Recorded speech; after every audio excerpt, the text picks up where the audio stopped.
विशाल अग्रवाल। और आज की इस वीडियो में मैं सेल का पार्ट 3 लेके आया हूँ। पार्ट 1 और पार्ट 2 मैंने बना दिया है, आप हमारे चैनल में जाके देख सकते हैं। मैं पार्ट 2 का लिंक भी डाल दूंगा डिस्क्रिप्शन में, आप वहाँ से जाके मेरे पार्ट 2 देख सकते हैं। पार्ट 2 में आपको पार्ट 1 का भी लिंक मिल जाएगा, वहाँ जाके पार्ट 1 भी देख सकते हैं। और आज हम देखेंगे इसका पार्ट 3। चलिए शुरू करते हैं। लास्ट में हम लोग थोड़ा माइक्रोस्कोप के बारे में देख रहे थे, तो मैंने बता दिया आपको थोड़ा सा कि हम माइक्रोस्कोप से सेल का लेंथ देख सकते हैं। अब चलिए सेल में मेरे साथ शुरू करते हैं।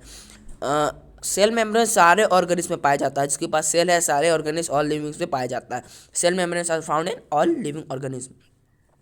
The cell membrane is a biological membrane that separates the interior of all cells. Cell membrane एक जैविक बायोलॉजिकल मेम्ब्रेन्स होता है जो कि मतलब सेपरेट करता है, मतलब अलग अलग भाग में बांटता है इंटीरियर मतलब अंदर के सारे सेल को बाहरी इन्वायरमेंट से, which protect the cell from its environment. Cell membrane forms a wall. Cell membrane एक दीवार पैदा करता है जो कि सिंपल में सामान्य सूक्ष्मदर्शी से एक लाइन की तरह दिखता है। अब देखते हैं हम fluid mosaic model. Fluid mosaic model of cell membranes are found by two biologist named Singer and Nicolson in 1972। अभी मैं जो आपको दिखाने जा रहा हूँ ये है diagram of fluid mosaic model, जो कि दो बायोलॉजिस्ट जिसका नाम था सिंगर और निकोलसन उन्होंने बनाया था। चलिए मैं आपको दिखाता हूँ। देखिए ये मैंने ऐसा खींचा है क्योंकि वैसे दिक्कत हो जाती। तो देखिए ये इसका डायग्राम है। यहाँ फॉस्फोलिपिड है। फॉस्फोलिपिड क्या है मैं आपको बता देता हूँ। फॉस्फोलिपिड क्रिटिकल कंपोनेंट होते हैं सेल मेम्ब्रेन्स के। Phospholipid are critical components of cell membranes. The lipid bilayer, यहाँ जो लिपिड बायलेयर होता है आप थोड़ा आप इस वीडियो में जानेंगे व्हाट इज लिपिड बायलेयर। जिसमें पोलर हेड और नॉन पोलर टेल होता है उसको हम लिपिड बायलेयर कहते हैं। और एक बैरियर की तरह काम करता है पैसेज के लिए मॉलिक्यूल्स में and ions that ions to and out of the स्कॉल। अब देखते हैं यहाँ आपको एक चैनल प्रोटीन दिख रहा होगा, देख सकते हैं आप चैनल प्रोटीन। तो ये चैनल प्रोटीन क्या है हम इसके बारे में जानते हैं। A channel protein is a protein, मतलब एक प्रोटीन होता है a type of transport protein जो कि आयात करता है, मतलब यातायात के लिए ये प्रोटीन यूज होता है। एक्ट्स लाइक ए पोर, ये क्या बोलते हैं स्टोमाटा पोर होता है ना, उसकी तरह सेल मेम्ब्रेन्स में काम करता है। और एंड लेट्स वाटर मॉलिक्यूल्स और small ions through quickly. Ion channel protein, जो आयन चैनल प्रोटीन होता है अल्सो आयंस टू डिफ्यूज, तो उसे डिफ्यूज करने देता है सेल में अक्रॉस द मेम्ब्रेन्स। अब देखते हैं हम कैरियर प्रोटीन। आप यहाँ देख सकते हैं कैरियर प्रोटीन है, तो उसके बारे में थोड़ी जानकारी ले लेते हैं। Carrier protein are proteins that carry substance, वो सब्सटेंस को एक जगह से दूसरी जगह ले जाते हैं। ए बायोलॉजिकल मेम्ब्रेन्स होते हैं टू द अदर। इसके पास एक बाइंडिंग साइट होता है, it has a binding site which will only bind to the substance, जो कि सिर्फ बाइंड करेगा सब्सटेंस को। देयर आर सपोज टू, जो कि सपोज होता है कैरी करने के लिए। अब हम आगे देखते हैं, आपको एक ग्लाइकोप्रोटीन दिख रहा होगा, देख सकते हैं आप ग्लाइकोप्रोटीन। तो इसके बारे में जान सकते हैं थोड़ा। तो ग्लाइकोप्रोटीन आर स्पेशल प्रोटीन, एक स्पेशल प्रोटीन होता है डेट है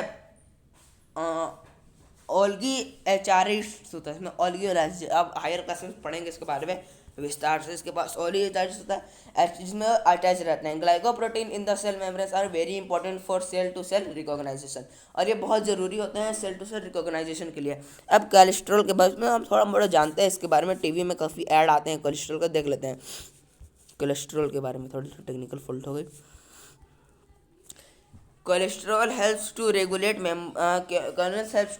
membrane fluidity over the range of physiological temperature. इसका क्या काम होता है, ये मदद करता है रेगुलेट करने को मेम्ब्रेन फ्लूइडिटी पूरा रेंज में फिजियोलॉजिकल टेम्परेचर में। कोलेस्ट्रॉल बहुत इसेंशियल होता है for making the cell membranes, बहुत ज़रूरी है सेल मेम्ब्रेन्स का निर्माण में और सेल का स्ट्रक्चर के बारे में।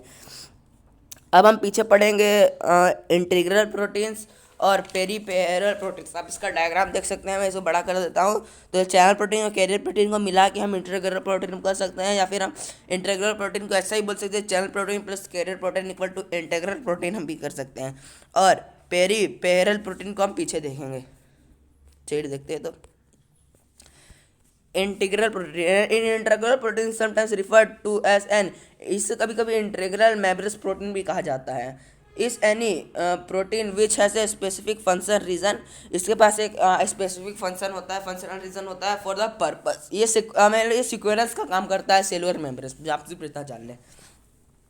पेरिपेरल proteins from the temporary bonds with the cell membranes allowing them, ये पेरिपेरल प्रोटीन्स का होता है, ये टेम्परेरी बॉन्ड्स में रहते हैं सेल मेम्ब्रेन्स के, जो ये अलाउ करते हैं them to detach and reattach to specific time, जो कि डिटैच और रीअटैच करने में स्पेसिफिक टाइम मदद करते हैं विद स्पेसिफिक सिग्नल्स, अलग अलग तरह के सिग्नल्स के साथ। तब देखते हैं सेल मेम्ब्रेन्स बना किस चीज़ का रहता है। What is the cell membranes made of, तो इसमें हमने पढ़ा था फॉस्फोलिपिड बाइलेयर, ये पोलर हेड और नॉन पोलर हेड को कंसिस्ट करते हैं। इसी से पहला ये रहता है उसके बाद प्रोटीन, उसके बाद कोलेस्ट्रॉल, उसके बाद कार्बोहाइड्रेट, जो कि फॉस्फोलिपिड और प्रोटीन के फॉर्म में रहते हैं, तो इनसे बनता है। तो देख लेते हैं what is the difference between polar head and non polar head, दोनों में डिफरेंस क्या है। द पोलर हेड और हाइड्रोफिलिक होता है ये पोलर हेड, और वो पानी में घुलनशील होता है एंड सोल्यूबल इन वाटर, और जो नॉन पोलर हेड होता है आर हाइड्रोफिलिक और इनसोल्यूबल इन वाटर, और वो जल में नहीं घुलता है। अब देखते हैं कैरेक्टरिस्टिक्स ऑफ सेल मेम्ब्रेन्स, देख लेते हैं। It is present as the outer most layer in animal cell, ये प्रेजेंट रहता है बाहरी लेयर में एनिमल सेल में, और प्लांट सेल में ये दूसरे नंबर पर रहता है, प्लांट सेल में पहले नंबर पर रहता है cell wall. Cell membrane surround the cytoplasm, ये सेल मेम्ब्रेन काइटोप्लाज्म को सराउंड कर लेता है लिविंग सेल्स में, physically separating the intracellular components, उसको सेपरेट करता है इंट्रासेलुलर कंपोनेंट्स को एक्स्ट्रा सेलुलर इन्वायरमेंट से। The cell membrane is semi permeable, यहाँ मतलब सेमी पेरिबल मतलब होता है यहाँ ये सब्सटेंस को आने और जाने के लिए अलाउ करता है, कुछ सब्सटेंस को, सारे को नहीं। आ देखते हैं। It is thin flexible and living membranes, ये पतला लचीला और लिविंग मेम्ब्रेन्स होता है, जिसके पास एक लिपिड बाइलेयर होता है विद इम्बेडेड प्रोटीन्स, में कुछ प्रोटीन्स भी पाए जाते हैं। The cell membranes has large contents of proteins, के पास बहुत प्रोटीन रहते हैं, करीब आधा इसके पास प्रोटीन रहता है, 50% ऑफ मेम्ब्रेन्स वॉल्यूम का 50% सिर्फ प्रोटीन रहता है। This proteins are important for cell, ये जो प्रोटीन है बहुत ज़रूरी होते हैं सेल के लिए, because they are responsible for various biological activities, ये बहुत सारी जैविक प्रक्रियाओं में काम आते हैं। अब हमारा लास्ट पेज देख लेते हैं, फंक्शन ऑफ सेल मेम्ब्रेन्स के फंक्शन। तो इसका पहला काम है प्रोटेक्शन, तो इस प्रोटेक्शन कैसे करते हैं देखते हैं।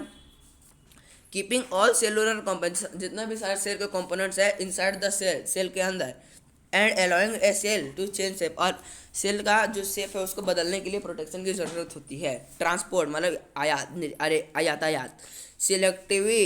Selectively allow substance to move in and out of cell, जो कि मदद करती है अलाउ करने के सब्सटेंस को इधर से उधर जाने के लिए। कम्युनिकेशन, सेल टू सेल, दो सेल के बीच communication. Recognisation, also recognition of other external substance, कोई दूसरे एक्सटर्नल सब्सटेंस से रिकॉग्नाइजेशन। अलो मोबिलिटी, ये मोबिलिटी प्रदान करती है सम ऑर्गेनिज्म को, जैसे अमीबा। तो थैंक यू गाइस, आपको हमारी वीडियो कैसी लगी हम कमेंट करके जरूर बताना। और ये हमारे पार्ट 3 थी, मैं पार्ट 2 का लिंक डाल दूंगा, और हम पार्ट 4 में देखेंगे plant cell diagram, animal cell diagram, उसके बाद प्रोटोप्लाज्म के बारे में थोड़ा और देखेंगे, उसमें काइटोप्लाज्म के बारे में भी हम अगले वीडियो में देखेंगे। अगले वीडियो हमारी काइटोसेल के बारे में बताएगी और सेल ऑर्गेनेल के बारे में बताएगी। एक पार्ट में हम ये 4 पार्ट कवर करेंगे।